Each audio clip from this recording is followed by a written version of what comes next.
ஆட்சி அமைப்பதற்கு குதிரை பேரம் நடத்தலன்னு முதலமைச்சர் அவருக்கு தானே சர்டிபிகேட் கொடுத்துக்கிறாரு. என்னென்ன நடந்துச்சுன்னு தமிழ்நாட்டு மக்கள் பார்த்தாங்க. மன்னார்குடி எம்எல்ஏவை என்ன பண்ணீங்க? அந்த கட்சி தலைவருக்கே தெரியாம கடத்திட்டு போய், அப்ப நீங்க பண்ணதுக்கு பேர் என்ன? இது பேர் என்ன தெரியுமா? தூய சக்தியா. இதுக்கு பேர் தூய சக்தியா? நாரசக்தி. அது மட்டும் இல்ல, இப்ப என்ன தெரியுமா சொல்றாரு? மற்றும் சில பேரா, பேரை சொல்ல கூட வெக்கப்படுறாராம். மற்றும் சில பேர் அல்லு சில்லு கட்சி. நான் கேட்கிறேன், அப்புறம் அல்லு சில்லு கட்சி தானே, அப்புறம் எதுக்கு அவங்க எல்லாம் போய் தனித்தனியா போய் பார்த்து சால்வை போட்டு போட்டோ எல்லாம் எடுத்தீங்க? எதுக்கு சோஃபா செட் அமைச்சிங்க? இப்ப கடைசியில் அவங்களையும் கட்டி விட்டாரு.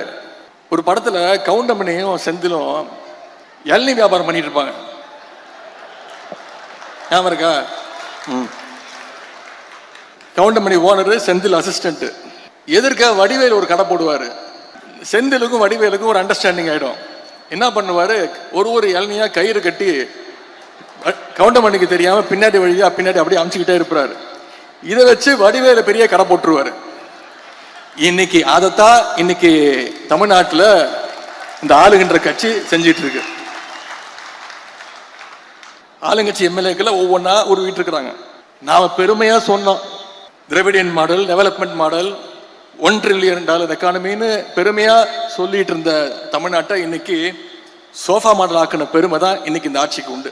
வேற எந்த செயல்பாடும் கிடையாது, எதுவுமே கிடையாது.